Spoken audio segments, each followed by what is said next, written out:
some point, you gotta decide for yourself who you gonna be. Can't let nobody make that decision for you.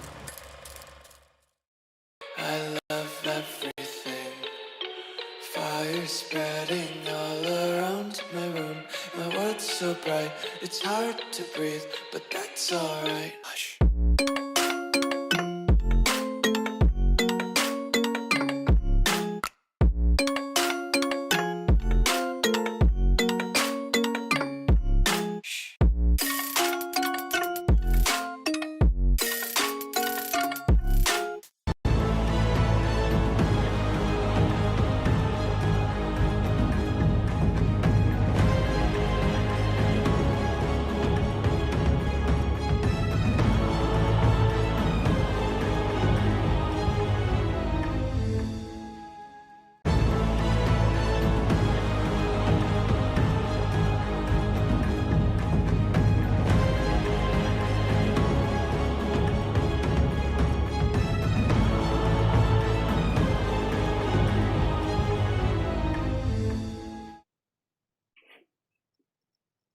What's up, everyone? What's up? What's up?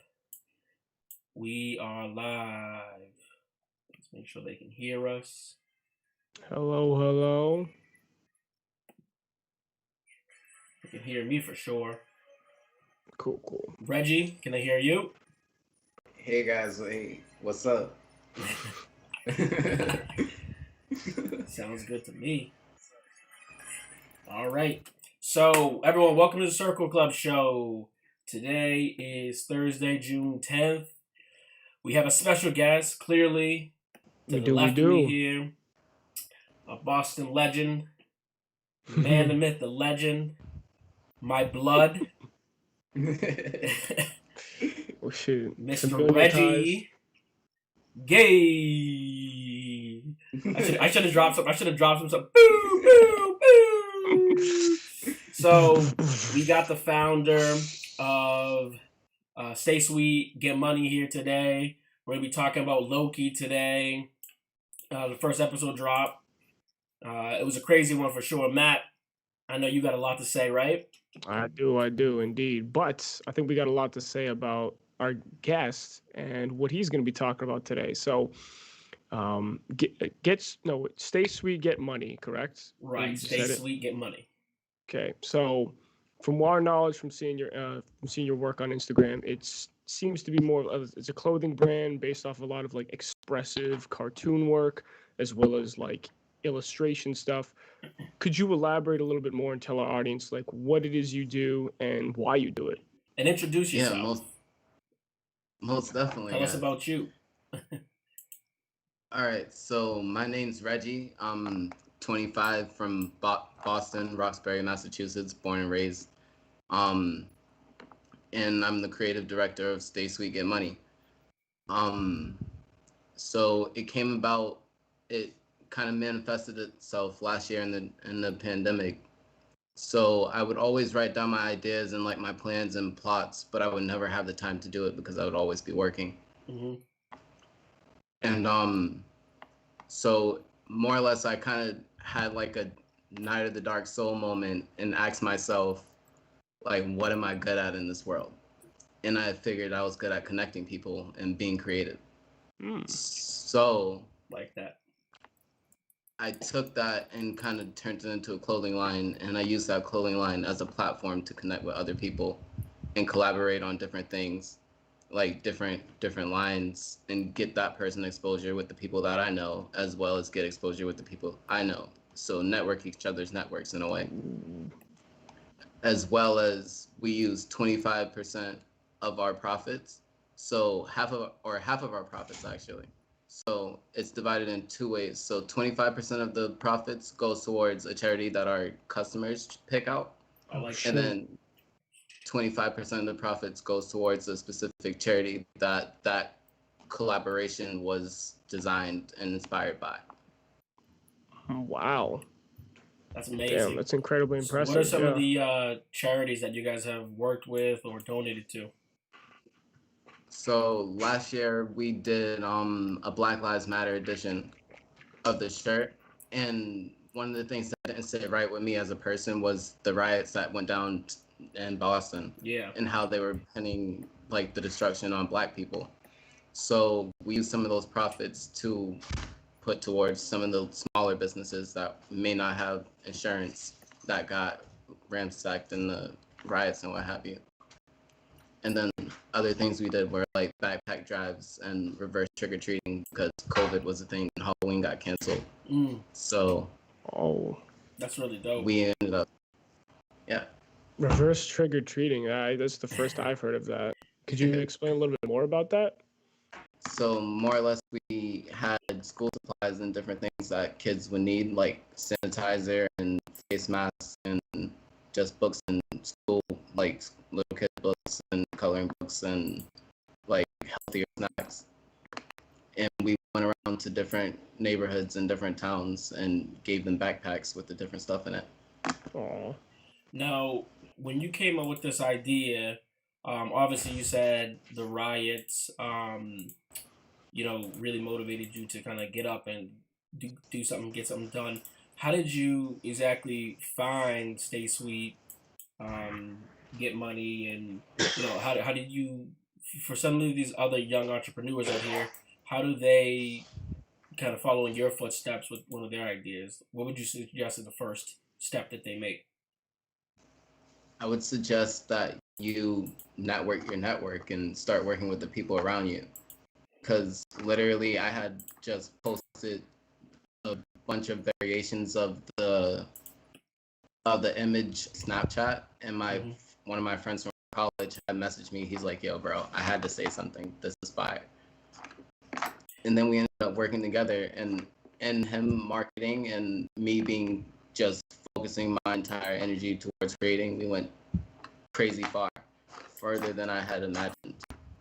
Like talking about like selling out first weekend within an hour. That's crazy.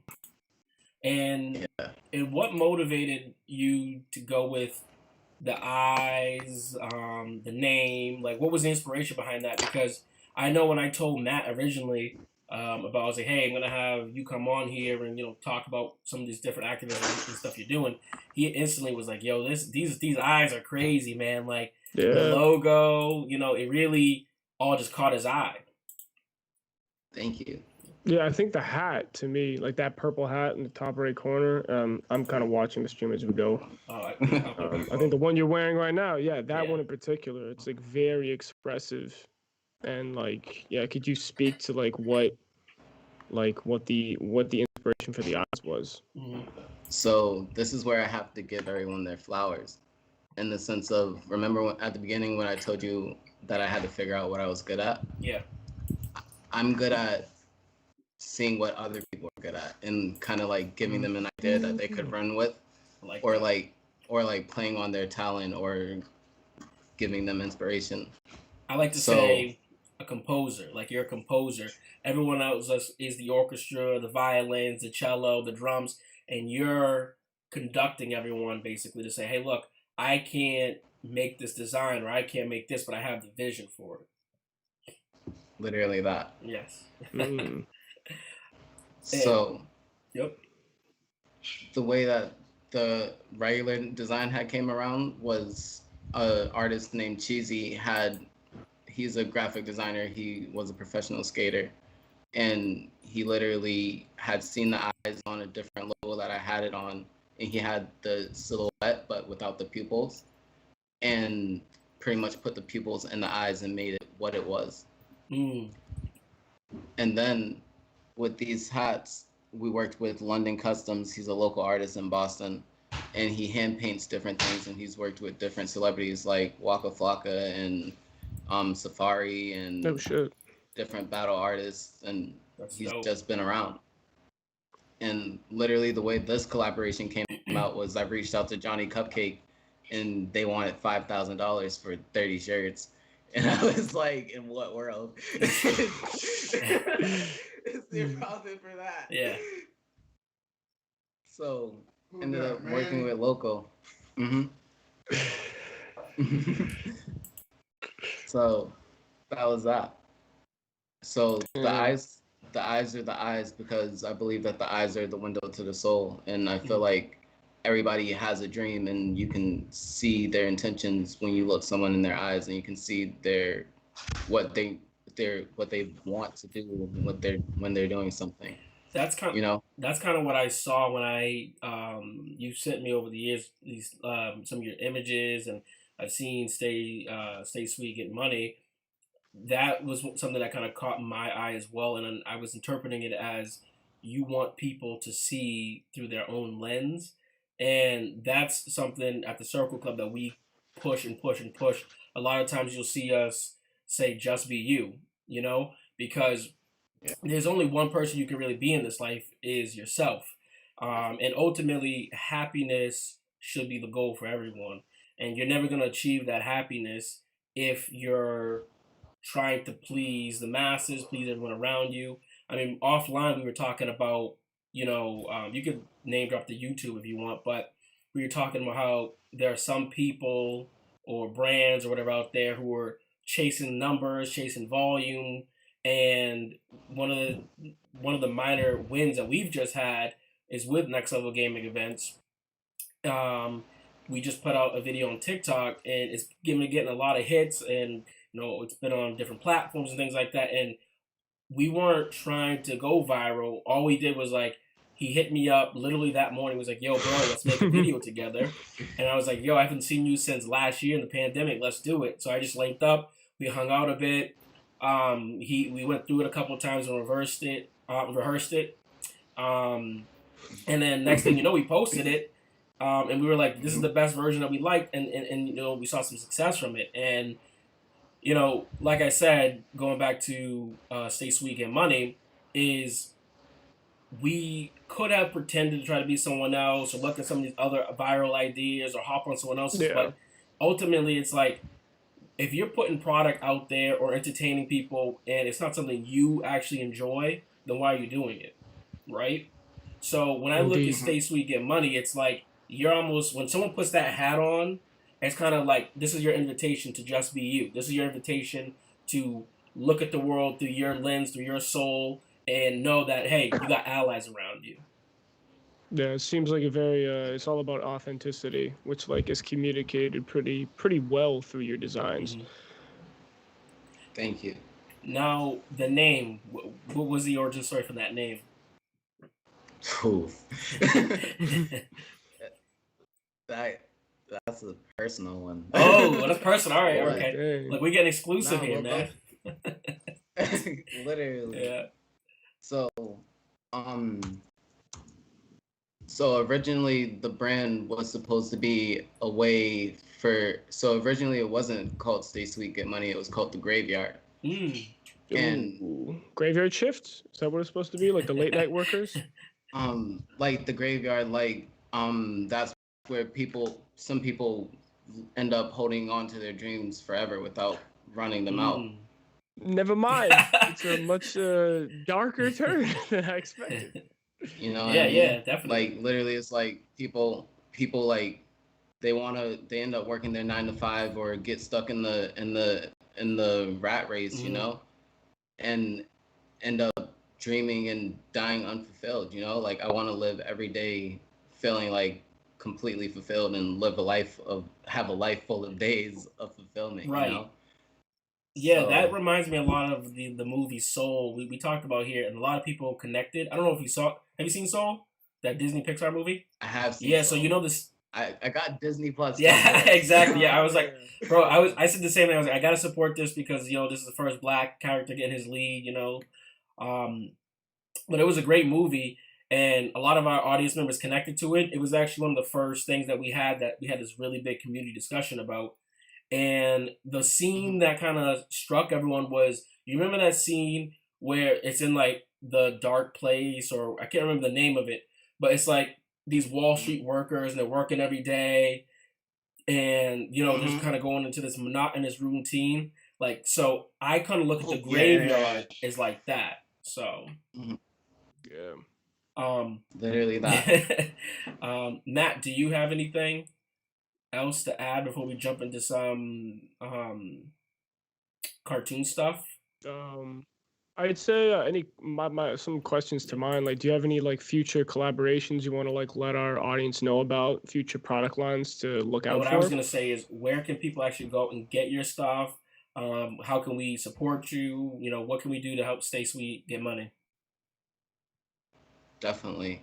So, well, right now we're working on. So I'm really into crypto. We're working on presenting NFTs. So there'll be an exclusive NFT with every design that we have, Hmm. as well as levels, and your level will be presented in NFT form. So we have like bronze brownie, silver s'more, Mm. um, golden gelato, etc. Ooh. But it's a mixture of precious metals and sweets. So sweet money.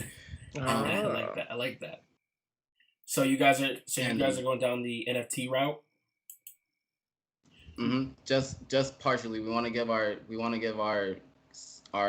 community as much value with our product N- as Now, possible. for those who So are unfamiliar or scared, or they don't know too much about the NFT world or crypto, if you can give them one little tidbit of advice about entering this space, what would it be?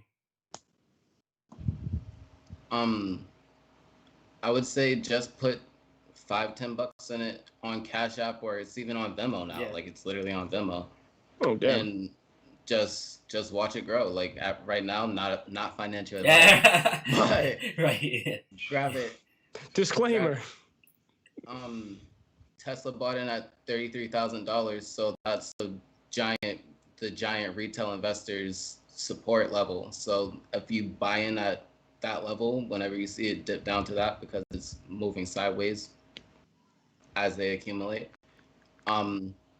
you'll see that with that $5, $10, $20 that you just see just to get your toe in the water, that it can be lucrative with the grain of rice method. Like the way that I got into it, I was just putting $5, $10, $20 into it every week or whenever I had it, instead of it just sitting on my dresser drawer. And now it's over $15,000. There you go, my man. Damn. Good shit. Yeah, man. I was basically the same way before the pandemic. I mean, me and Next Level Gaming Vincent here, we got into the space by just he had a financial background, but I was the same way. I just put 20 in there, put 20 in there. I mean, if you think about it, right? If I told you to go put 20 in a casino, you wouldn't think about it. But this is investment. Nope. You know, this is like, this will grow. It will go back. Typically, again, I'm not a financial advisor like you said, but most times the market will keep growing. And what you have on your side is youth. You have youth, meaning, okay, if you put $10 in there right now and it goes down to 5, well, you have 20, 30, 40, 50 years for that thing to go back up. So if you stay patient with that specific investment and leave it, you're most likely going to make a profit eventually. It's just about when. But you got to read markets, because some companies go bankrupt, some don't. But like, I mean, it's like you said, Walmart, Tesla, Amazon, those companies aren't going anywhere anytime soon. So you put your money in it, you let it sit. It's basically a glorified savings account that's going to keep, interest going up and up and up. So It's going to accumulate way more Right. interest. Yeah. No, like at the end of the day, like, just make sure you do your research. And like you said, Reggie, just whatever you're comfortable Right. with. Literally. All right, man. So thank you. Definitely follow him on Instagram. Stay sweet and money. Before we head out, though, we're gonna do a quick rapid fire go around. So offline, we were talking about the best cartoons in the '90s, 2000s, growing up. Me and Reggie, man, we used to be little cats running around watching the Rugrats and all these different shows, man. That's how we really Y'all were the Rugrats. that's how we really linked. So I was curious, what cartoon growing up did you guys both really, really like? What was like your top 3? Or give me one that was in your top 3. What about you, Matt? Oh, I thought we were gonna let Reggie go first. For me, mine has to be Danny Phantom. I think I remember like the first time I saw it, and it just stood out to me, like the style, ghosts, like being a ghost, like that was something that wasn't really like thought of, and like the cool sci-fi powers that came from that, and just like the ever like Sam, like now everyone's like in love with goth chicks, and it's because of Sam. That's just what happened. And you guys, who was just like the tech genius, who like knew all about like the cool techs. He was running around. He made Palm Pilots cool, and like every week there was some like crazy ass adventure. And I think the first thing that stood out to me is I like seeing the artist that made it also made Fairly Odd Parents. His name's Butch Hartman. Legend. And legend, yeah. And the first time I saw like the trailer for it, I was like, oh shit, is this like connected to Fairly Odd Parents? Like, is this Timmy Turner or something? Because they look alike? I know, yeah, because the art style is very similar. It's not as like big head as Fairly Odd Parents is, but yeah, no, just I think the third season's kind of but the first 2 seasons, fucking legendary.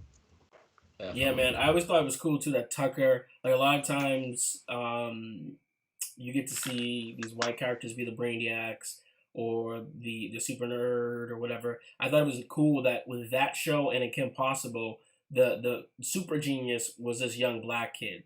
So fucking Wade. Shout out to Wade. Wade, yeah. Nice.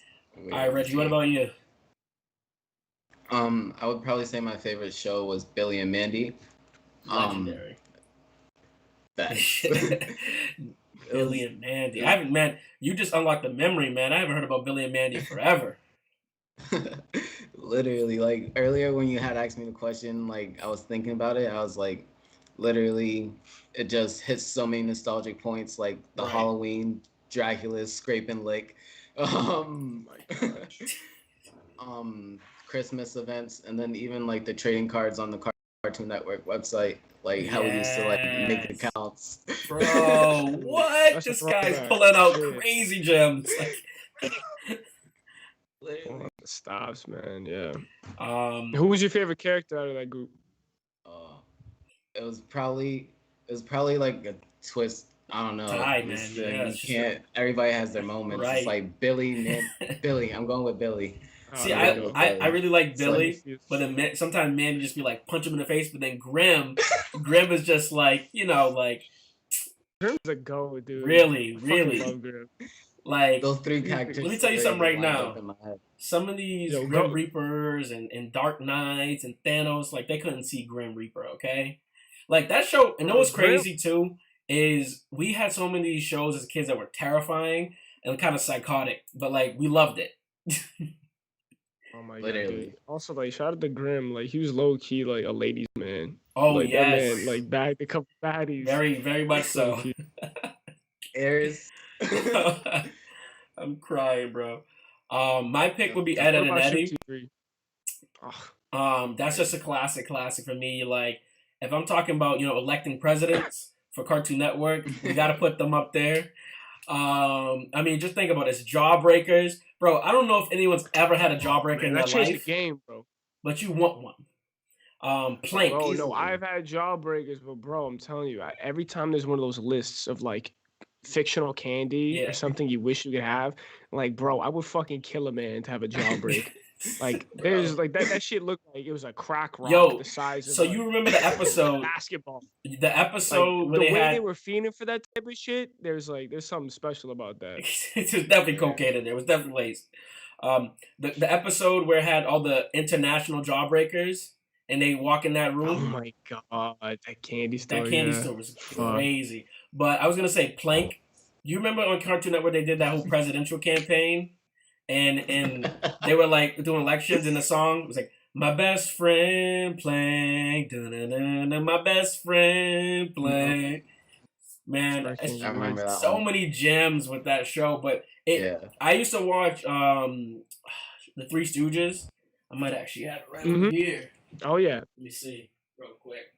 basically like they're basically like Yep. the Canadian version of the Three Stooges.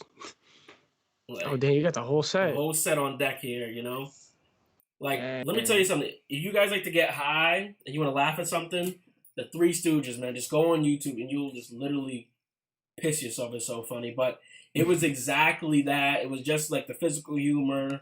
But just a great, great show. But all right, we're heading up at the Fast as they 8 o'clock. I was so- gonna say we're heading up at the 8 o'clock minute here. So we're gonna let Reggie get out of here, and then we're gonna come back, do a quick commercial, and then get into some Loki stuff. We're on YouTube, Twitch. Send to your friends. Matt, anything before we sign out? Thank you so much, Reggie, for coming on. Giving us more insight onto your company. You guys are doing a lot of fantastic stuff. I'm excited to see where it goes, and I'm excited to cop me some of those. I like the little logo in your shirt. I'm trying to get me one like that. So we'll stay in touch. But thank you for coming on. Thank you. I appreciate you. Yes, man. And Appreciate your time. yes, and anything else you want to say before you go? Is there a website we should hit? Is there other than the Instagram, of course? You can hit us on the Instagram right now. The website's in the works. Okay. And literally, we have a couple locations. You can check us in Len. DM us on Instagram. We'll give you our locations. We have locations in Boston, Dorchester, Roxbury, and Len. And if someone Hell yeah. is outside in a different state and they want to cop a piece, do you guys do any out-of-state shipping? Yeah, we mail to all the states in the United States. Perfect. Oh shoot! Nice. All right, man. Thank you for coming on. Everyone else, we got a quick commercial break. Enjoy this. I'm sure you're going to get a laugh out of it. Thank you again, Reggie. And again, go follow Stay Sweet, Get Money, and we'll be right back. This is how you go viral, folks. It takes dedication. It's hard work. Hard work. Yeah, you know, many takes, many takes. You can't win easy. Oh, never. Here we go. Here we go. Alrighty. Let's do it. All right. This is the one. All the time. Gordon Ramsay on. All right, let's do it. Gordon Ramsay entree with a side dish. 2007. Boom.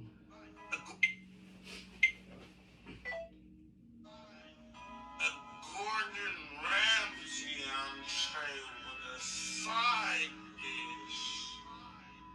2000. A Gordon Ramsay entree with a side dish. 2007 in class with a sidekick. Subwoofers installed in white Benzes. Gang members involved with tight fitteds. If you don't snatch his chain now, you might miss it. He's Ryan Hollins into it with Mike.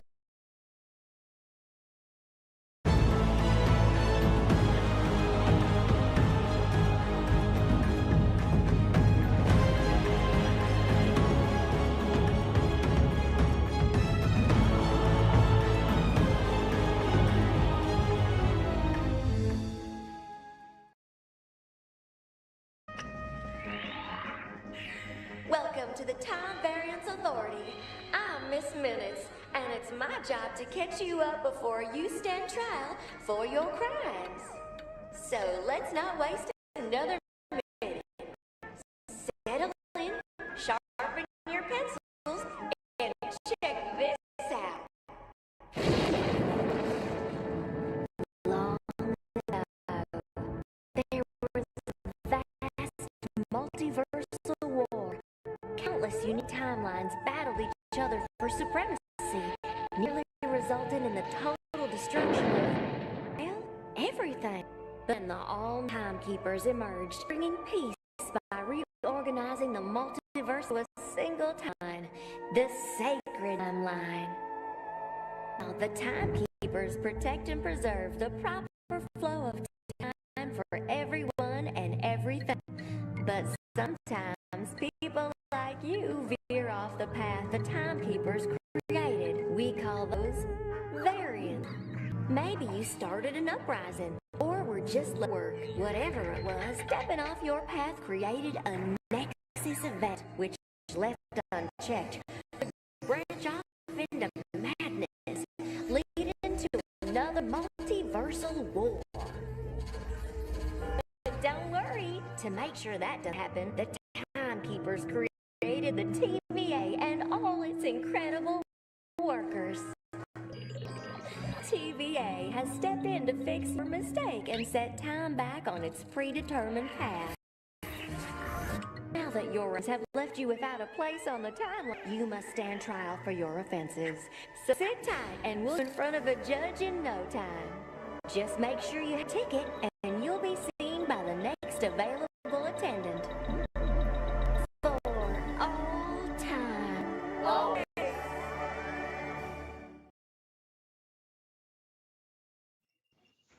All right, everyone. Welcome back. So we're talking Loki episode 1. So much to talk about, Matt. Man, I mean, I haven't been this excited. I swear to God. I haven't been this excited since Black Panther. I haven't been this excited. Oh, shit, for real. Bro, Damn. let me tell you something. I mean, I know we got a Black Captain America, cool, whatever. But personally, He said cool, whatever. personally, I am like, give me time, anything, and I am a sucker. Memento, Ooh. Interstellar, Inception, True. Arrival, Tenet, just any of that type of stuff. The Prestige, like that is my wheelhouse. I love that type of stuff. Neil deGrasse Tyson, NASA. I mean, there's so much NASA stuff around here. Carly was like, please do not buy another fucking NASA graphic design t-shirt. Oh my god, true. The budget. But as you can tell, I'm clearly pumped. Psycho 6. No, that's hype. That's hype. No, for sure. I too am a huge fan of space. Time I haven't really dived into all that much, but usually because it gets kind of messy. But it seems like this seems pretty cool. And time in comics is fun. I don't necessarily like it in movies as much, but one of my favorite like Flashpoint Paradox from DC. Those who are avid fans like know about that. Like stuff like that's cool. So yeah. Yeah. Off the bat, I just gotta say to everyone on the stream, and everyone watching on YouTube.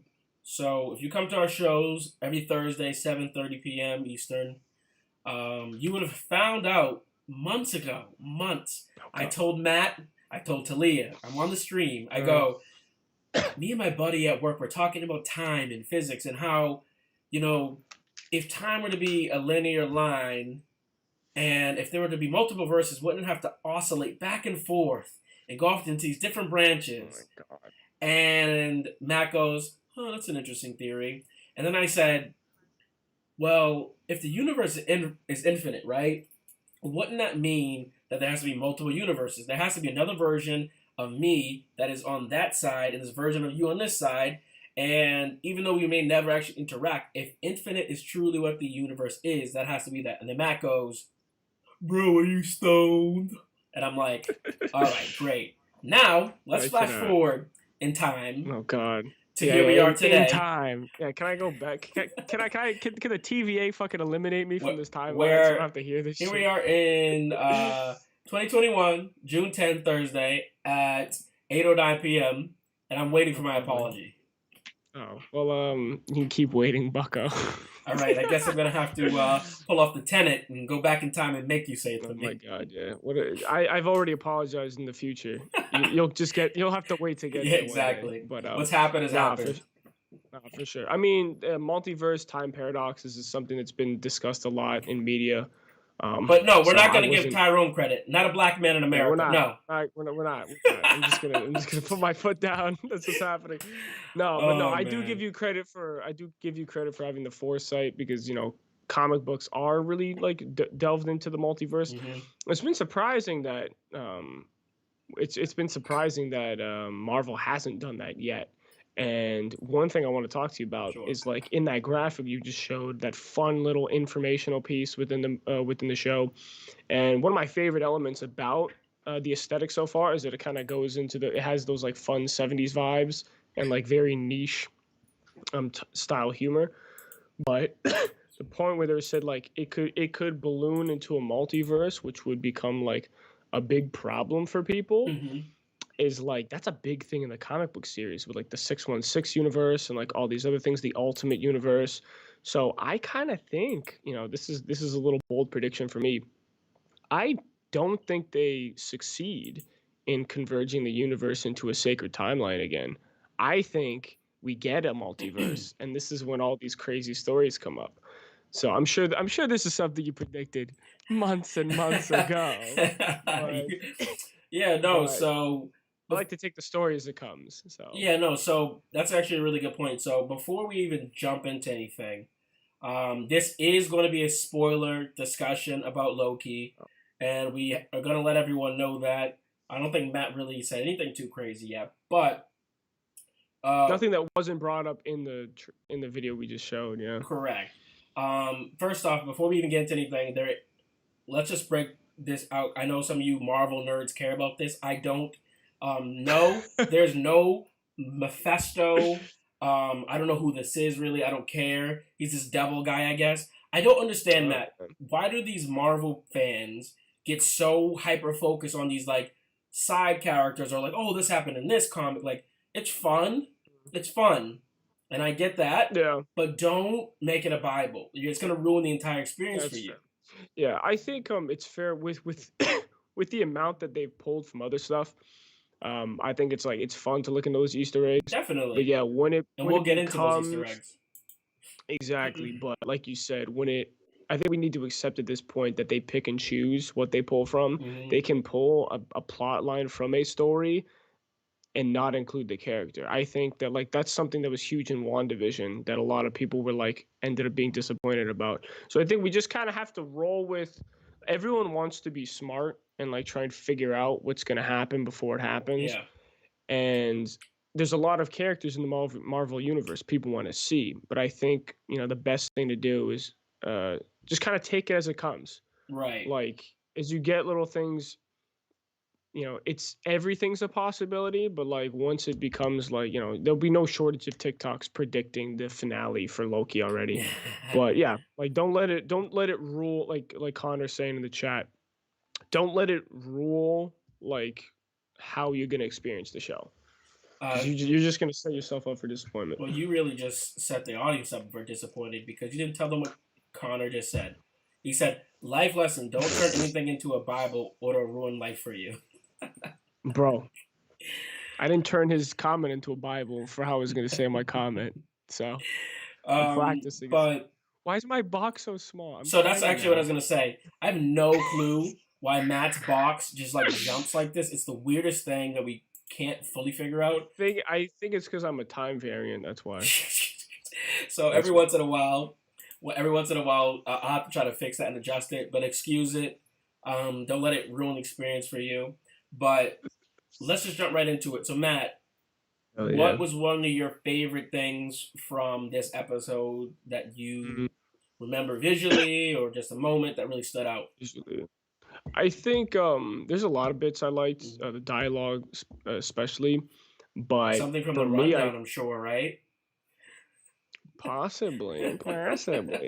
but I think what I enjoyed the most had to be the aesthetic Mhm. of. I mentioned before, like in the lead up to this show being released, I like it when comic books or TV shows they create like a weird set of rules or like an infrastructure around something, and the fact that there's like a whole bureaucracy devoted to like maintaining the proper flow of time, and they have office buildings and they have a court system is like the funniest shit to me. And probably like my favorite, oh my god, yeah, fuck, okay, I have two favorite scenes. One is when the guy's literally writing, he wants Loki to sign off on everything he's ever said, like ever, and that to me is just hilarious. And as he keeps talking, it keeps printing out more stuff. And then two, the fucking scene where you find out that Loki was the famous DB Cooper. And that it was all just a bet with Thor. It wasn't like anything nefarious. And and we never knew how he escaped because he got fucking bifrosted back to Asgard. I'm like, that's the funniest.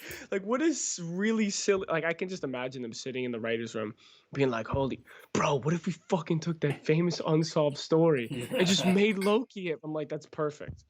So, and one thing about that too, I want to mention is I thought it was a nice, like, so what this show does really well is it takes us back to the decade-long adventure that we've been on, but it doesn't do it where it's like nostalgic. It's almost like you're watching it and it's like, here's a separate lens that you didn't see because we didn't let you. Yeah. And that reminded me how big of a dick Thor used to be. Like, I think a lot of us completely forget how like bad of a person Thor was. Like, he was very selfish, didn't care for anyone but himself. Incredibly. So that bet was completely in line of like who he was as a person at that time to kind of send him off to something so heinous, you know? Yeah, and for those who haven't, I think most of the people would know this going into the show, but this is the Loki from the end of from that scene in where he escapes just after the New York invasion. And so, like you said, I think he's the best avenue to re-explore these old moments, because it's not just rehashing stuff that the audience already knows.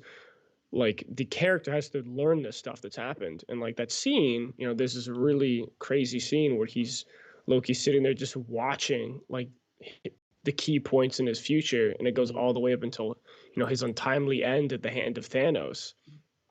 And that moment where he kind of like accepts who he is. And I think like that was really fun. Because like people have wanted, I think my biggest criticism with Loki is because of his two-sided nature. It never really feels like he actually grows, like he actually experienced growth. And like I think Ragnarok was like the first time that kind of happened. Yeah. But like right when I guess that's the tragedy of it, is like right when he kind of like wants to do better, he gets killed. So like this is kind of our chance to see that character, if he actually believes in this, and it's part of his nature where you're like, will he, won't he?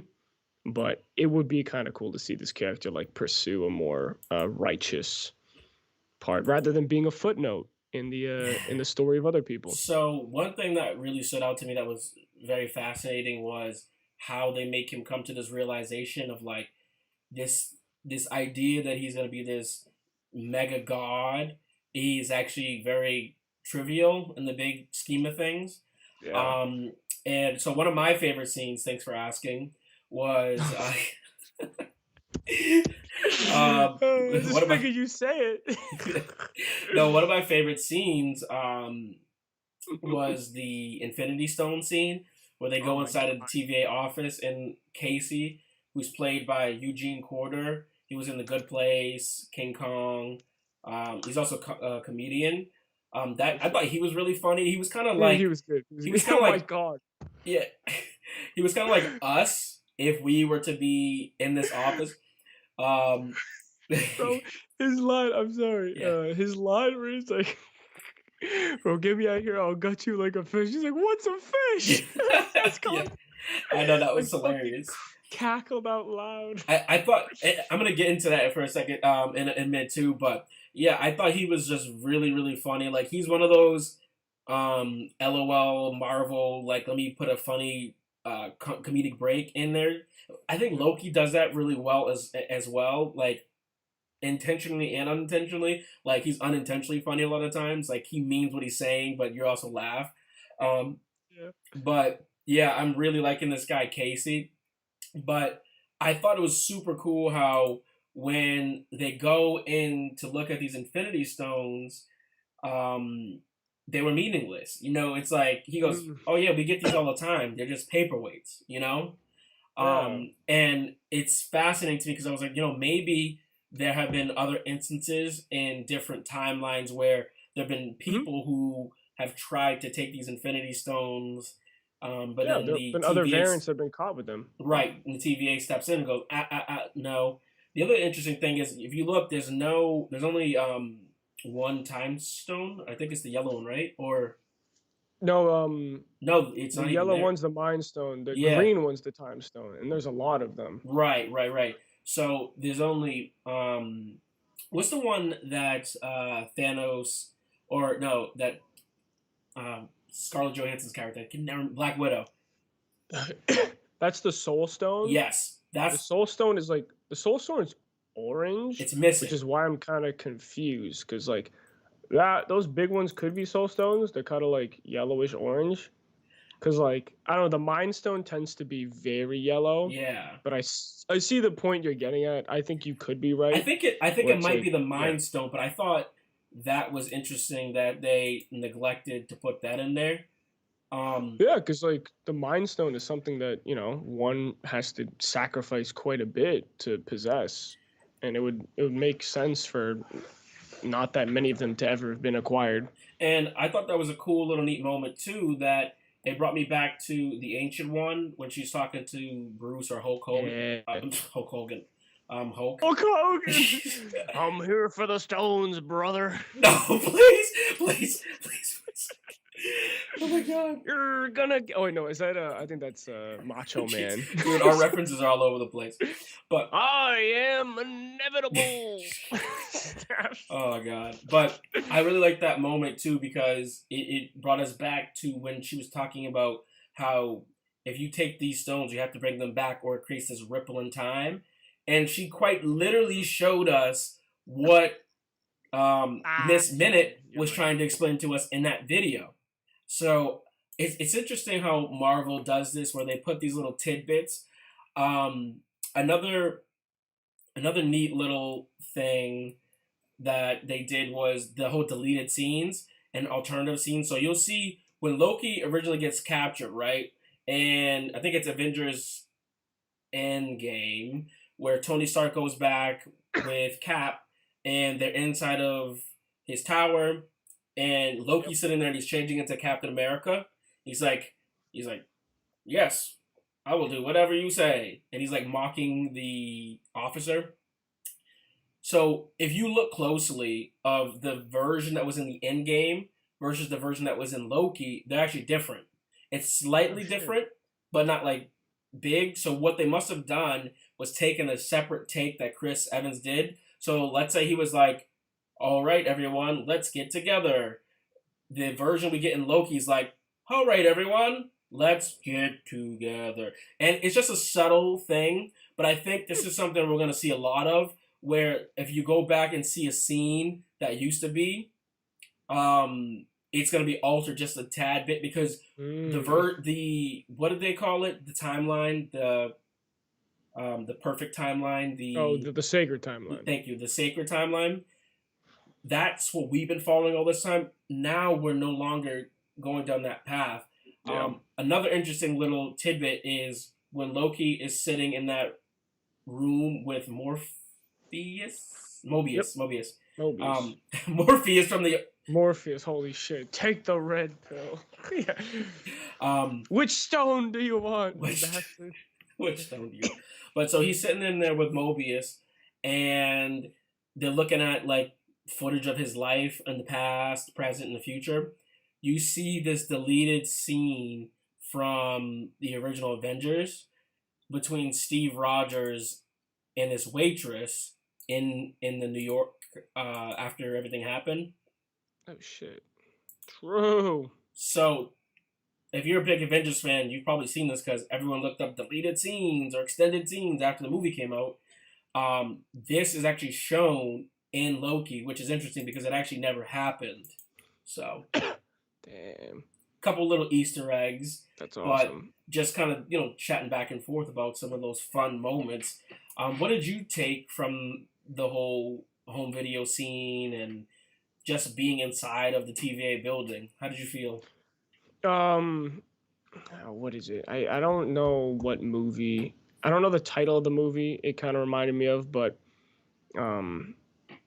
there's this movie that came out a long time ago where it's like these people are basically behind the scenes orchestrating everything that one does at all times. And if you peer behind the curtain, there's like people setting up cameras and like, it's as if like everything. Oh, are you talking about that Jim Carrey movie?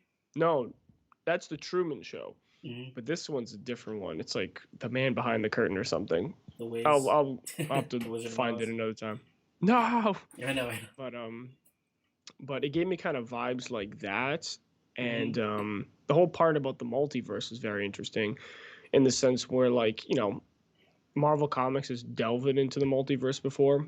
So seeing that there was a war to converge all the multiverses into one sacred timeline, and that they're doing everything to prevent this big crazy thing from happening. And like, spoiler alert, whenever like a show tells you like there's something bad that's gonna happen that we don't want to happen, chances are it's gonna happen because why the fuck would they bring that up and then not let it happen? So I think this is kind of, like you said before, going to this next level of this next phase of Marvel.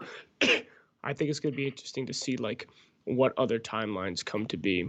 And one thing I thought that was really friggin' cool is the scene, like logically, we're thinking, Loki's like, bro, what the fuck? Like, why am I in trouble? Because the Avengers went back in time in the first place and got all the stones back. And we actually talked about that. Well, that was supposed to happen. Right. Like, the timekeepers wanted that to happen. And I was like, yo, that's crazy. Right, like, literally, Thanos was so fucking powerful that the Lords of Time were like, okay, you get this one chance to go back in time. And I was like, what? But here's the thing, is I interpreted that differently. I interpreted that as Thanos was supposed to do that, and then because like during they've written it, or it's supposed to be this way where Thanos does this.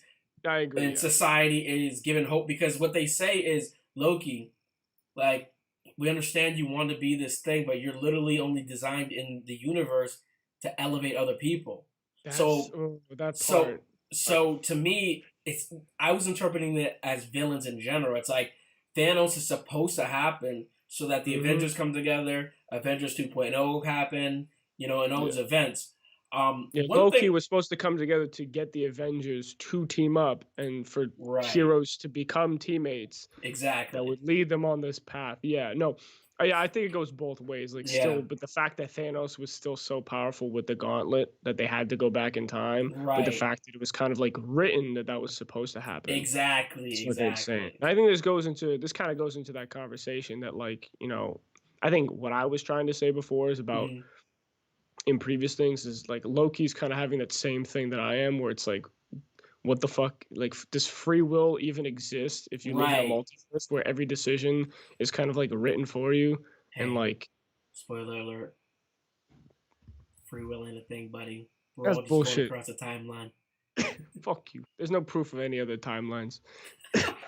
If I want to pick my nose on stream, I can do that. That wasn't pre-written, you fuck.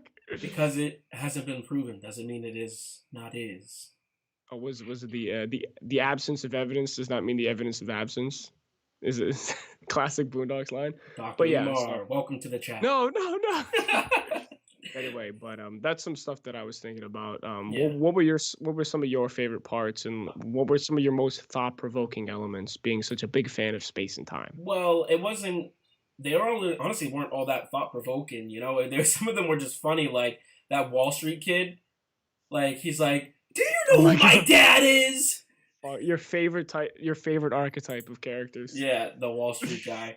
But I thought it was interesting too that like they brought in this element of like other characters who don't have that big of an importance to our storyline, but they're like, hey, this person missed work, so now they've screwed up this that was supposed to happen. You know, like those little like moments like that I found kind of interesting. I also thought we didn't talk about it at all yet, but the whole past variant where Mobius goes back in time because there's some evidence that someone went back in time and left this bubble gum, which is kind of funny. Yeah, I think the person also didn't they kill a bunch of people in the church? Yes. Yeah. I'm like, fuck, dude. And then they goes this whole part, do you know who did this? And this like demon thing. So this is where that whole theory comes into line where people are like, Mephisto. It's not Mephisto. Mephisto, It's not Mephisto. Yeah, whatever. And it's just like, no. Like, the director literally is like, all right, I hate that I have to say this, but that's literally just supposed to represent Loki.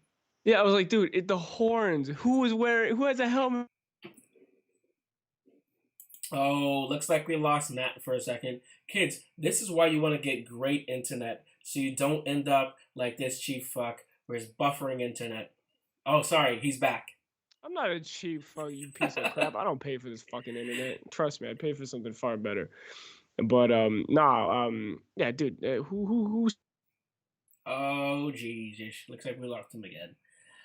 Look, this is what we're gonna do. Since Matt is clearly having a little space and time issue here, here's what we'll do. We'll I'm gonna go back to a quick commercial break, and then we'll get right back into this. No worries. This is how you go viral, folks. It takes dedication. It's hard work. Hard work. Yeah, you know, many takes, many takes. You can't win easy. No, never. All right, here we go. Alrighty. Let's do it. All right. This is the one. All the time. Gordon Ramsay on. All right, let's do it. Gordon Ramsay entree with a side dish. 2007. Boom.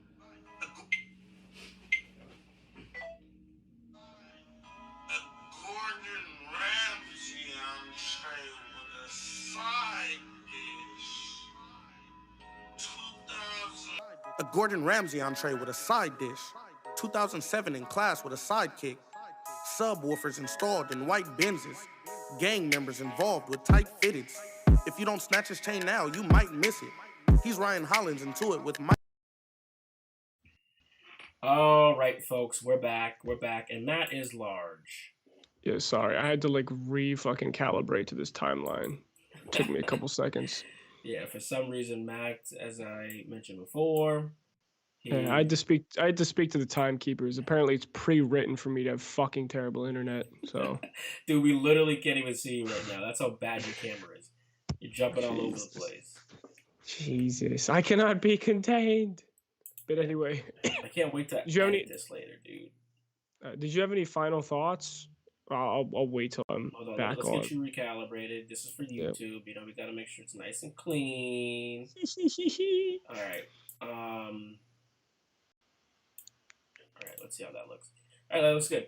All right, folks, and we are back. Hopefully people can hear us and it's smooth. Okay. Yeah, hopefully we stay back.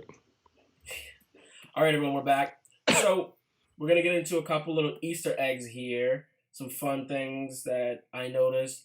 And real quick, shout out to the new rock stars on YouTube. That's a great channel. Go check out some of their shows and episodes. That's where we got a lot of these clips from. Fantastic. The Mobius drinking, or not the Mobius, but Mobius drinking the soda. The soda. Jeez, now I'm doing it for everything. But Mobius drinking soda, what was that about? That was kind of strange. I didn't understand. I was like, you're this like super extraterrestrial, like superior being, and you drink soda? Well, that was a little strange. Yeah, no, I still don't really understand like who these TVA people are. Like, are they humans? Are they like extraterrestrial beings? Or like are they constructs? But yeah, the soda thing didn't really I actually didn't even notice that element. Like when I saw it in the rundown, I Yeah. thought it was more like it was a bigger moment, but it seemed like more of like a casual thing, and I was like, what? Well, yeah. So it's a very tiny thing. So it makes me wonder: are these TVA members? Because one of the things that Carl, I believe it was Casey, said in the TVA office, he was like, I don't know, I just sit at this desk every day. So I'm like, That's true, yeah. are they human beings who were once on Earth and then they got put here and they got put to work because they had value? Yeah. Or were they born here and this is what they were meant to do? Because I thought they kind of alluded to the fact that they were just born there and this is what they were meant to do. Yeah. I don't know. I think, yeah. It's kind of they've been given some righteous purpose or something. Yeah. So. One thing Talia said in the chat is she's like, isn't it a 90s version of soda too? Yeah, so that's the other thing too, is I think it's a callback to a legitimate soda from the 90s. So I'm wondering, is it like, okay, does he just happen to be like, so how does time work? Is it like, all right, they're in the year 2021, they know that something happens in 2025, but it's like, okay, we can't monitor 2025 because it hasn't happened yet. So this soda is from the 90s and that's when he experienced it. So he's like, oh, I like this soda from the 90s. Like, can he get soda from the 2025? Can he go back? This is the original Coca-Cola formula, and he just doesn't want to lose track of it because apparently that was the better one before the new Coke came out in the 80s. And I know this is like, yeah, with the cocaine. Yeah, I know this is silly, but to talk about, but it kind of makes me, to your point, Matt. It's like, okay, are they super beings or are they just human? You know? Yeah, that's something that's interesting because, like, I mean, we know that they can die, which is interesting. It's like, I mean, that's not synonymous to being a human, but yeah, I think we're gonna learn a little bit more about it because the scene where they look out on the spire and you see all the technology, which was a beautiful line where Loki's like, I thought you said there was no magic here, and he's like, there isn't, and it's all this like it's this big sci-fi sequence, and you're like, oh shit. It kind of makes me wonder, like, okay, are they just like a super advanced society then? I think so. Like, is that where humanity is like going to end up or supposed to end up? Who knows? Yeah, because they're in a pocket dimension. Like like the fact that the Infinity Stones have no power there, like they're outside of the major universe. This is the universe. So it could be like they're the microphone. So true, and they could be like a visual version of like the Tesseract from. Funny, it shares the same name, but the Tesseract from Interstellar. You know how like four-dimensional beings. So hey, a little crossover there. You know, right. Yeah, the Tesseract is like a whole science fiction phenomenon. But one of the funniest things, dude, is people lost their mind on Twitter. They're like, Loki's gender fluid? Why is that? Like, oh Christ. Yeah, like, wait a minute. You're shocked that a fictional character that can morph into anything I didn't even fucking consider that. Doesn't have a gender. Oh my god, yeah. I didn't even notice that on the sheet. Oh yeah, I'll bring it back up. Hilarious. Yeah, so it says race. I cannot read that. I'm sure it's like Asgardian or something. Oh, it is Frost Giant because he's a Frost Giant. Yeah. Height 6'2", eye color blue, sex fluid, birthplace, Jantuni alias, alias Loki, god of War or whatever. But God of Mischief. Yeah. Mischief, yeah. But someone else had mentioned too that I guess those numbers or what his ID is, like that changes throughout. If you watch other Avenger movies, like that's been a thing that comes up a ton. So this version actually has a different ID. But anyways, it's interesting again that it's like they have these aliases and like, one of the moments that came up was the whole. Oh, we'll get into that into a second. But one of the things that came up was like, "Oh, are you a robot or not?" And he's like, "Shit, I don't even know." That was awesome. That was fucking awesome. Yeah, he's like, bro, wait. How would I know if I'm a robot? Is it, well, this machine will melt you from the inside. I was like, but I remember I saw on Twitter when somebody like in lieu of all the outrage, it was like, bro, Loki's been gender fluid like in the comics. Oh yeah, like, and out of like all the fucking out of all the Marvel things, this is probably one of the most like grounded. True to comic things that they could do. Like, yeah, so that's what we're about to like get. you said perfectly. Like, dude, he fucking changes. You can't just change into other people and just not be gender fluid. Like, that's literally the definition, dude.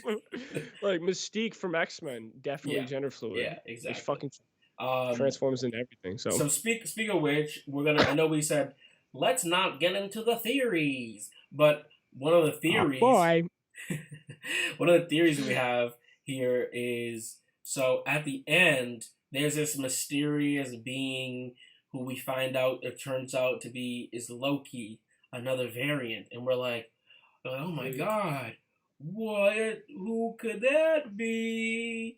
And one of the things that some of the Marvel enthusiasts are hypothesizing is because Loki is gender fluid or has sex fluid, they believe it to be Loki, mistress of mischief, who in the comics basically plays a version of Loki that's actually successful at doing what he wants to do. Because as you know, that's one of the things that comes up is Loki is wildly unsuccessful at every attempt he has ever had to do anything ever.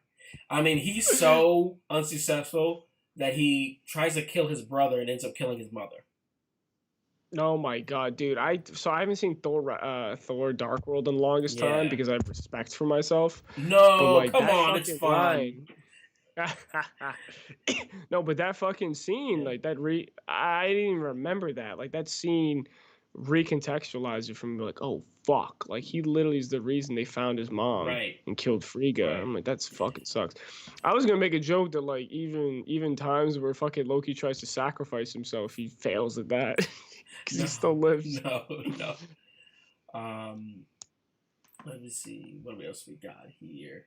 Oh, this is something that I thought of, and like this is like my own little theory or weird thing.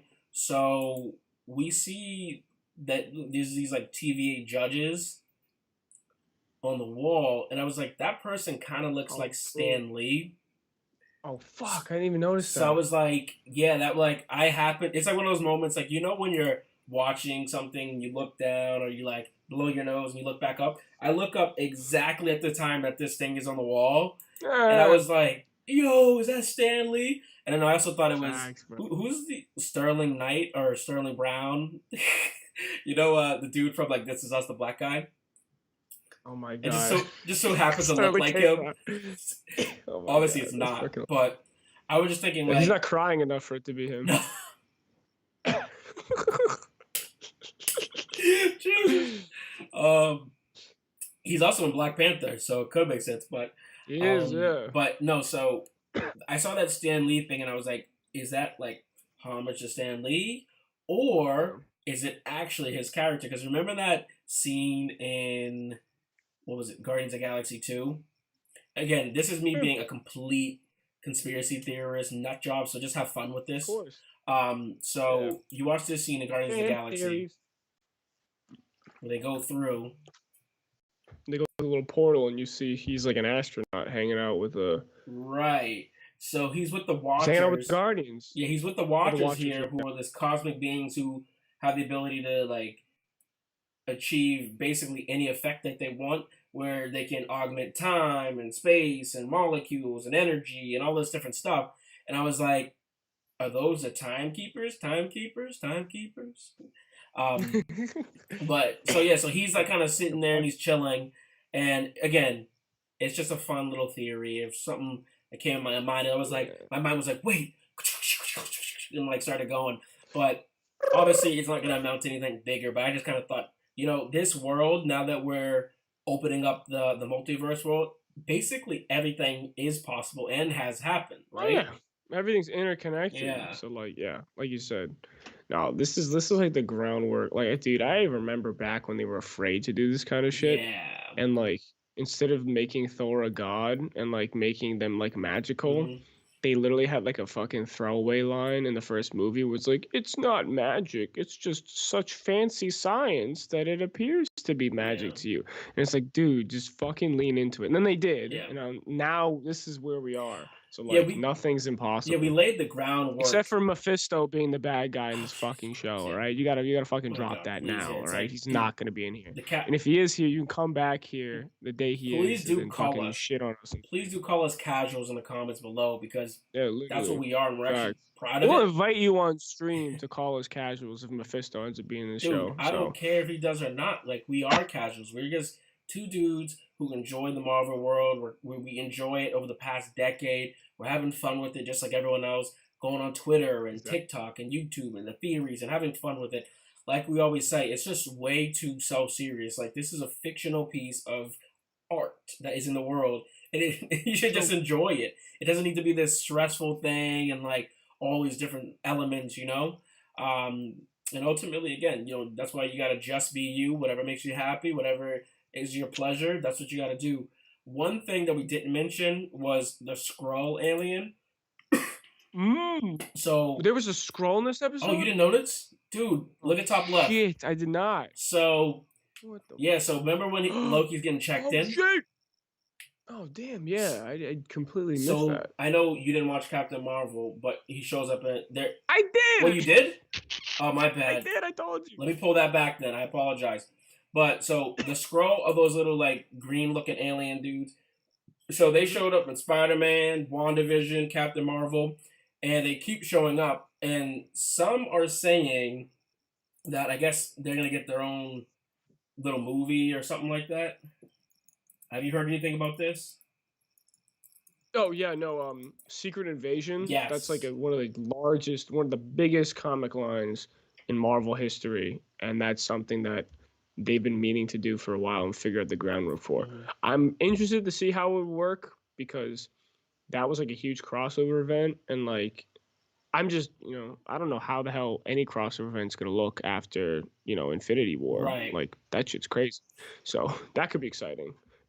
But like the Skrull don't seem like bad since the last time we seen. It's hard to So tell. I'm like It's hard to tell. Like sometimes it kind of feels like it does feel like they're an ally, but sometimes it kind of feels like it's like, hey, I got to do what's best for me. Yeah. I'm curious how that ties into the shape shifting as superheroes. Right. That would be kind of cool.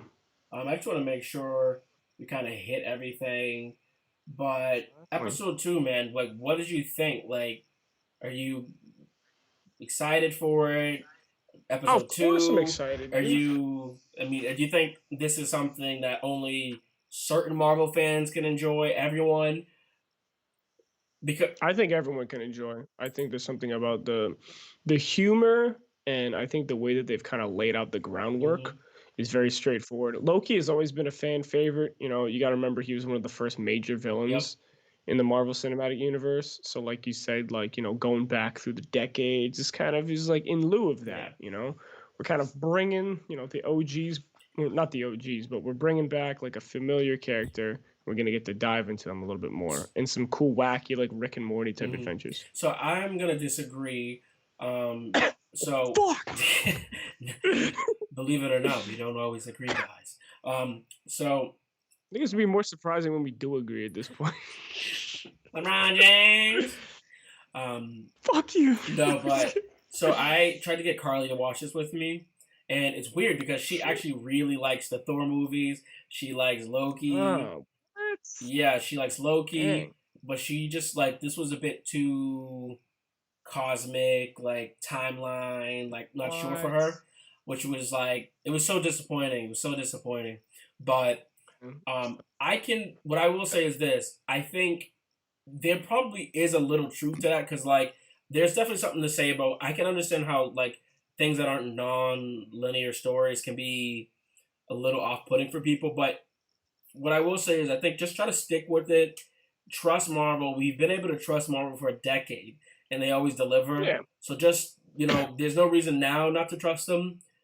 Yeah. And what I would say is, if you haven't seen any of the other Marvel pieces, obviously this is going to be nothing to you. So you can't watch this. You have to watch the other ones, or it doesn't make any sense. Yeah, you're late to the party at this point. I'm surprised you even like got here. Yeah, exactly. But yeah, so it's gonna take some time to catch up. But what I will say is, it is definitely worth it. I have a couple of friends who have never seen any of the Marvel stuff, and they started watching it during quarantine. They started watching when they knew WandaVision was coming out, and just again, take it slow. One movie a week.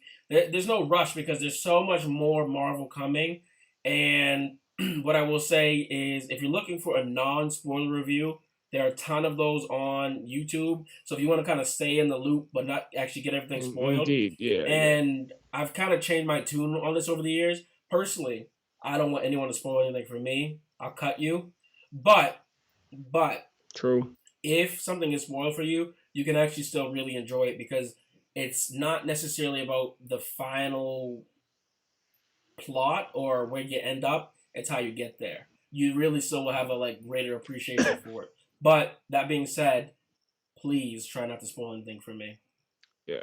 You might find the movie still surprises you. Like, dude, I literally went into The Usual Suspects knowing that Kevin Spacey's character was Kaiser Soze. Spoiler alert, it's been out for fucking 30 years. You should have seen it already. If not, probably not now since of what happened to him. But I was literally the last final minutes. I still questioned whether or not he was Kaiser Soze because of how they conducted it. Right, exactly. And at the end, I knew that going in, and then was still fucking shocked and surprised at the end. And I was like, that's fucking insane.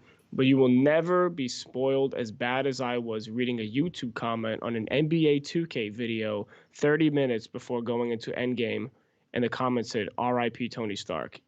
Just think about that every time. You will never be spoiled as bad as I was. And here's the thing is with the Tony Stark R.I.P. thing is it did not take away from the moment. Still, it hurt, but you kind of went in still like, is someone just messing with me? Is this a joke? Or because it was still fresh. Also, the movie. All I was gonna say was you never really know what's a spoiler and what's not until you get through it. And with Marvel is, Matt and I talked about this weeks ago. If Tony Stark died in Endgame, that doesn't mean he's dead from the series. And we talked about this Wolverine origin version of him that could come in 5 years. Not saying we want that or good or bad, or that it takes away from the Tony Stark that we saw die. But the point is that you just never know what's going to happen in these Marvel movies because the universe is so large and there's so many stories, and don't let those little things take away from the experience of enjoying these Marvel movies, this community, and just this is a very major time happening in cinema. And there's a lot of old school traditional Martin Scorsese types this isn't movies. It's yeah, but just because you don't enjoy it the same way this generation does, you cannot deny that this is a global phenomenon that's happening all at the same time, where we're all tuning in on Wednesday. We all want to discuss it. We all want to know what's going to happen next.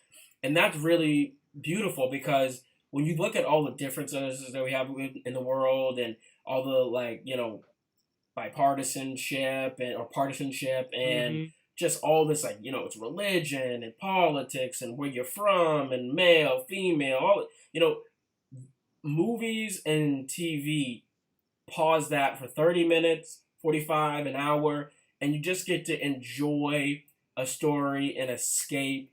And then what's beautiful about the Marvel community is there's so many people out there who want to discuss with you. So exactly, yeah.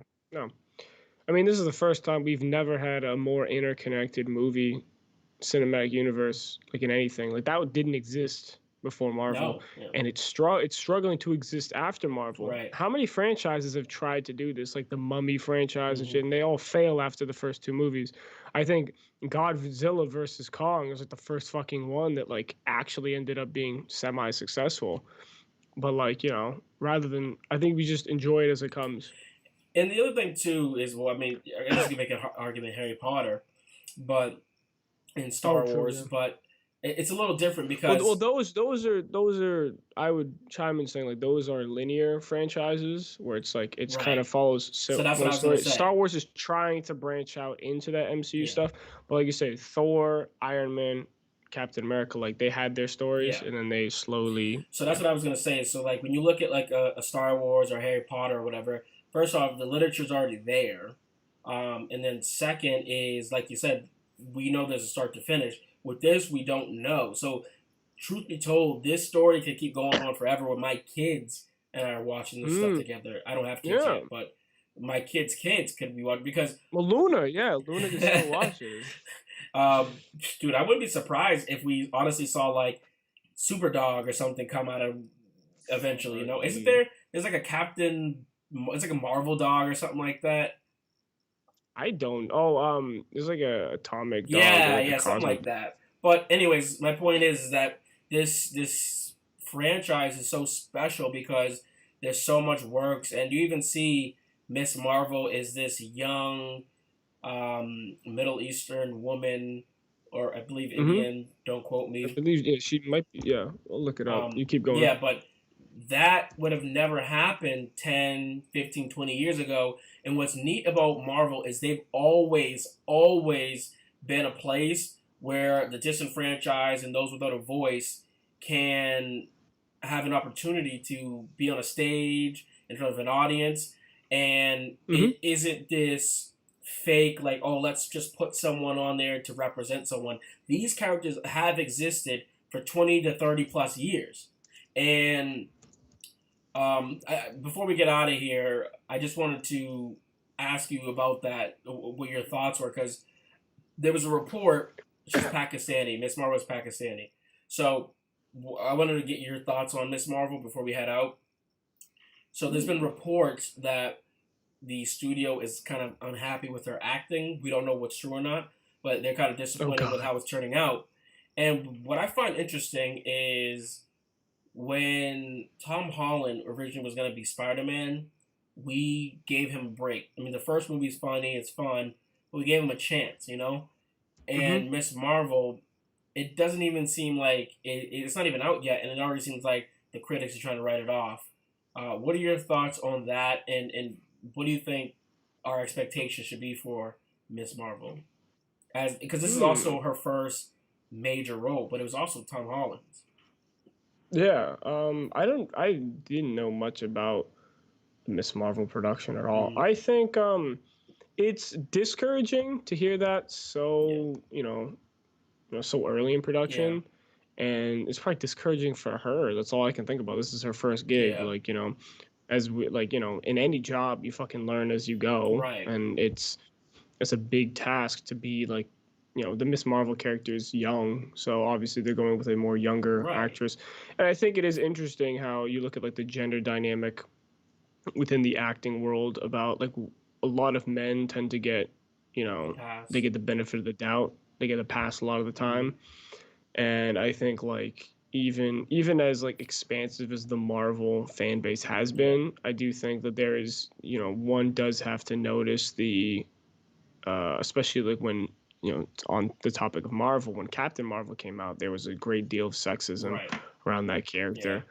And people like, going out of the way to hate on that. So I think there's less charity towards like woman actors within the superhero space because of it was such a male dominated genre for a while. But I think they need to give her a chance, or at least like, they have the resources. It's fucking Disney, get some people in there to assist her, to help her, lift her up instead of like calling her out so early in the production. Well, And at the end so, of the day, real like quick, let's not act like a lot of the other acting we see in the other movies was fucking that's fantastic. exactly It what I was a was. superhero movie. I was So as long as she doesn't look like she's from she's like performing a scene from The Room, like yeah, it should be fine. yeah. So Carly Decay said, I haven't heard anything on her yet, but people are unfair. Have to be young and pretty when you're a woman, blah, blah, blah. But men can be ugly and old AF. Um, this is true. What's interesting is, so I was thinking about Scarlett Johansson, and she was a little bit of a video vixen at the time. She was a pretty face, but they didn't really give her the opportunity to step out of her shell. And here she is now. This young woman is, I don't think she's on the same level as Scarlett Johansson as far as beauty and all that standards, according to the media, not me. And so it'll be interesting to see if they've given her a chance. They did wrap production though, Matt. Oh, they Yeah, did. so I'll be curious if there's reshoots or what's there. But to me, I put that, I look at it the same way as like when people say, oh, this is a bad student. There's no such thing as a bad student. It's a bad teacher. Because, as you said, you're the director. You have to find what her strength is. You guys hired her for a reason, right? So what were those reasons? Come on. Find that, use those strengths, and bring it out in the character. And also, Tom Holland was great. He was funny. He wasn't like that amazing the first one. He got better with each movie, and we got his charisma and I mean Thor. Yeah, Thor wasn't good until fucking recently, honestly. Like Ragnarok. Yeah. He wasn't good till Ragnarok. Yeah, he was kind of a one-dimensional character. He'd been playing the character for years too. Yeah, like 5 or 6 years. So like sometimes it takes that long. I also think Tom Holland is overrated as an actor. To be honest, I don't think he does anything that interesting. Respectfully, I'm not going to say that because I want to be friends with him one day. But that's fair. You're taking on Reggie's thing about the networking. Yeah, exactly. That's fair. No, but I think he probably would agree with you that it's like, and it does have to do some of the writing, but it's like his character just kind of does this whole, hey, Mr. Stark, is there anything else that I need to do? Oh boy, what are we gonna do next? Oh no, Iron's dead. Tony, help me. It's just kind of the same thing over and over. He's like, oh, I'm this innocent young Peter Parker, but it's like, does Peter Parker's balls ever drop? I mean, it just becomes the same thing over and over. And I haven't seen any of his other movies. You froze there for a second, but I haven't seen any of his other movies where it's been like super impressive. And I kind of get those same facial expressions over and over. So I don't want to shit on Tom Holland here. I think he is definitely a good dude, but yeah, I mean, the thing is, he's young. He's young too. It's like you got to let these people grow. Before we head out, I want to ask you this, and this is just off the top of my head. This came. If you could have one person join the Marvel universe that would be bizarre, but you want to see it still, who would it be? Oh my god, a character? No, not a character, just an actor, or an actress. Oh, an actor. Actually, let's do an actor and an actress. Just a random person, anyone that comes to your head. Dude, I gotta see Lakeith Stanfield in Marvel. Like, come on, bro. I say that because I was just watching Yasuke earlier. I'm on like the 5th episode, and he's fucking killing in that. Yeah. He's too fucking eccentric. And we've already seen Childish Gambino in it, or Donald Glover. But in Marvel, yeah, he's Miles Morales' like uncle. He's in the first one. He's in Homecoming. He's the guy that Spider-Man webs his hands to the car, and he's like, "You gonna let me leave, dude?" I was thinking Spider-Verse for some reason. Which is fair. Yeah. Which Mahershala played the Prowler in that, which is fucking goated. That was awesome. So yeah, Lakeith Stanfield. He's eccentric. I'd love to see him in some silly role. In terms of if you were to ask me, which you probably can't, because no, well, I was gonna do my female actress, but I can't think of her. So I think we do male, and then female. I'll come back around to me. So who would you do? It's weird, but I want to see Denzel Washington. Oh my! I don't know how. I don't know what.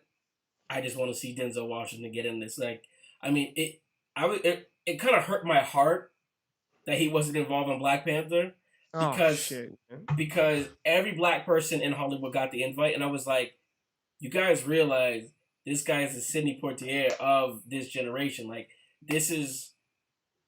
I mean, if there's anyone who's got the Oscars, the recognition, the box office, is this guy. Maybe they couldn't afford him. Maybe that's what it was. But I would have loved to see him be an uncle. It's Disney, man. It's Disney. They could have cut back on some of those bad CGI scenes. No! I'll never forget when you told me that. You're like, dude, those CGI scenes were so bad. I think I was just so emotions and jump. I couldn't even realize. I went back and watched the snow scene that goes over Chadwick. It's basically like this. He's like, he's dead, and then they go like, there's snow on my face. It was so literally. No, I think the worst has to be the fucking train fight. That shit was egregiously terrible. Oh my god! But it was lame too. But yeah, movie's still fantastic. Doesn't take away from that. Yeah. But like, yeah, as you were saying, like Denzel, dude, dude, Denzel. It's tough because I would love to see a young Denzel, but I could see Denzel playing. What's his name? Hold up, I could see him playing Isaiah, from Captain, like playing a young Isaiah when he's actually the super soldier. That'd be fucking that's amazing. What I was gonna say. It's kind of cliche, but I could see him playing like someone who's been through it and giving advice to someone else, or like maybe we find out that Samuel L. Jackson, his character, I can never remember that character's name. What is Samuel Jackson? Nick, is it Nick Fury? Oh, you froze. I think it's Nick Fury. Is it Nick Fury? Yeah, Nick Fury, yeah. Like, what if Nick Fury had, like, a brother or something like that? Like, it was Denzel Washington. And they just played off each other. I don't know. It's ridiculous, but we're having fun. Rick Fury. No. Rick Fury. Oh, shit. Rick Fury. No. Fuck, dude. I couldn't. You're gonna have to do your female one because I still can't. I'm gonna say your favorite. The female actress. Jennifer Lawrence. No, I'm kidding. Oh, Christ. Good God. I don't want to see Jennifer Lawrence in Marvel. I think if I had to choose a female actress to be in the Marvel universe, it would be. You know, it's really weird, and this is gonna sound like I'm saying this because we just talked about Ms. Marvel, but the girl from Never Have I Ever. Interesting. What is her name? Like, I think she would have been able to play a really good Miss Marvel. But she's Indian. Let me see. I'm gonna look up her name. Oh, Maitri Ramakrishnashi. Something like that. She plays Devi in Never Have I Ever. Super good. I think that'd be an interesting pick. If I were gonna go for a more popular pick, they really have like everyone in this friggin' series. Hey, dude, that's what I'm saying. I'm fucking struggling, bro. They could have Meryl Streep come in and play someone evil. Oh God. They could have Olivia Rodrigo drive in with her driver's license. And I was legit thinking about Olivia Rodrigo, but I haven't actually watched High School Musical, the musical. Oh, the second season is egregious, so don't. But Emma Stone as Spider-Gwen. Ooh, yeah, but she's already in the universe. Someone said Emma Stone as Spider-Gwen, but Meryl Streep as Madam Web. Oh, that would be kind of sick, yo. Olivia Colman. I can see Olivia Colman busting it up too. I feel like Anya Taylor-Joy is just gonna end up being in Marvel because they fucking have all the like popular people in it. I'm surprised Viola Davis didn't get the call, but DC probably has her on lock. Oh, facts. Yeah, they wouldn't want that kind of confusion. It was probably in the contract. Yeah. Okay, I'd probably say because I want a fun pick. I want like a silly, eccentric one, like you wouldn't think of. I was thinking Never Have I Ever, but yeah, I just fucking can't. They really have so many people in the series. I was thinking like Natalie Portman. I really like Natalie Portman. She's already in it. I know. That's what I'm saying. But she's gonna get a bigger role in Love and Thunder. She's gonna be fucking female Thor, and it's gonna be goated. What about Margot Robbie? You like Margot Robbie? Margot Robbie. She's what do you call it? She's I was about to say Scarlet something. No, she's I can't come up with her name. Harley Quinn. I'm like, what the fuck? She's the most iconic, like Yeah, no, they're not Batman, gonna one let of the her. most iconic Batman. What about Kate Winslet? Kate Like Winslet. I feel like she's been in a Marvel that's what movie. I was thinking too. I was like, I feel like she fits perfectly in those Marvel movies. Yeah, Kate Winslet seems like she could be like some evil, Yeah. like Ellen Bonham Carter. like she's like wait, who? Ellen Bonham Carter. Ellen Bonham No, Carter? Helena Oh, Bonham Carter. Helen. Yeah. You know from Oh shit, yeah, Bellatrix. Yeah, fuck yeah, dude. She could be some evil cosmic. Like, yo, she might be fucking female Thor for all. No, female Loki for all we fucking know. At this point, she seems, but she literally looks like the god of mischief. If I've know ever what's the seen one, craziest like, thing? fuck. If you type in top female actresses, friggin' like Elizabeth Taylor shows up, Marilyn Monroe, Captain Hepburn. It's like, do we really not have female actresses in Hollywood? What is happening? Yeah, dude, this is such a bad job. They do such a bad job at sharing names. That's why, like, I can't fucking come up with any in my head. Well, there's a woman named Sigourney Weaver. I don't know if you know her. Oh no, I've never She's heard the of woman her. from Yeah, Holes. I've heard she's only been in like low budget stuff. Sigourney Weaver, she's been like Alien and shit, bro. Jesus You Christ! goof. Oh my god! You got Dude, quiet. dude, So I wasn't sure if that. well, you just didn't respond, so I was like, wait, does he really not know? I was confused. I was trying to be. My sarcasm didn't communicate well. Yeah, neither did mine. That was a terrible bit, but anyways, man, we're dragging on here. Rachel Wise. Are they gonna bring back? Oh, wait, Emily Blunt. She'd be kind of cool. I don't like Emily Blunt, but yeah, she might be.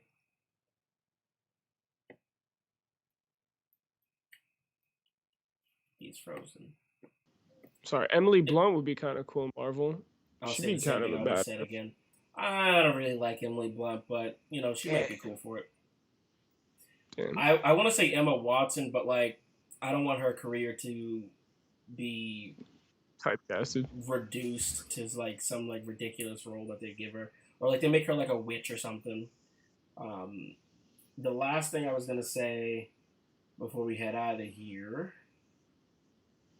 is, oh god, where did that thought go? It was such a well, because that happens sometimes when you let your brain fart. But a little fun exercise here at the end, huh? Teehee. Well, that'll do it. Thank you for those who stuck around and watched. I know this is a longer show. Next week, we're going to have a Marvel expert come on, and we're going to do Loki too. And yeah, we'll be talking about the second episode. Ooh, I'm sure there'll be more little tidbits, even more Easter eggs, and fun theories to play with. Then I think maybe for episode 3, we could do a watch party. Oh, fuck. That'd be sick. Live reaction? Yeah, That'd be kind of dope.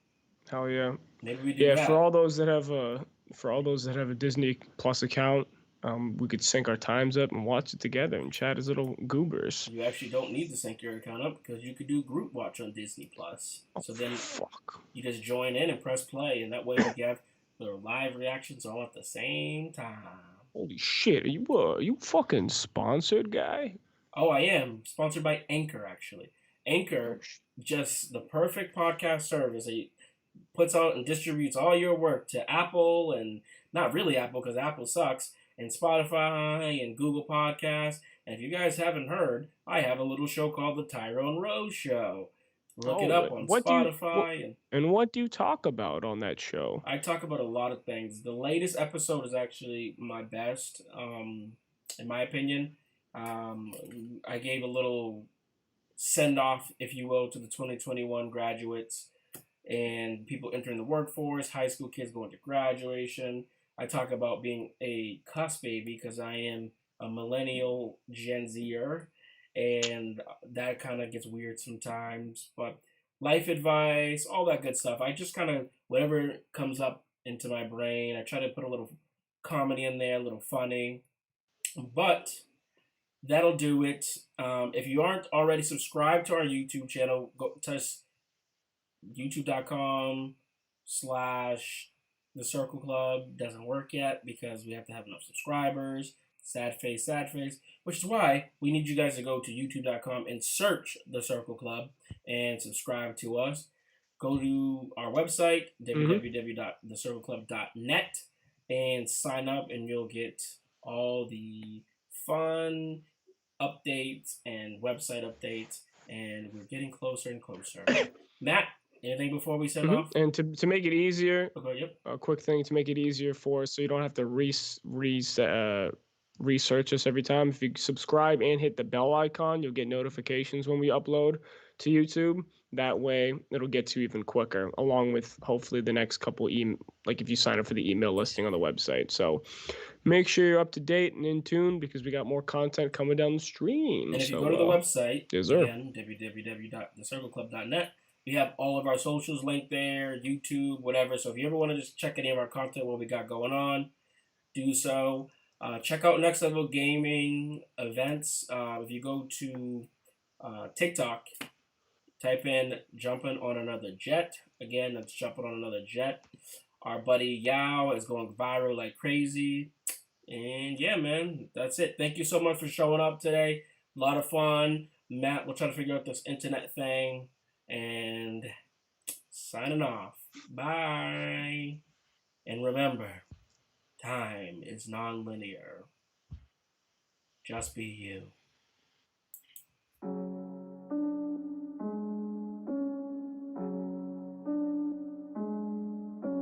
Scroll.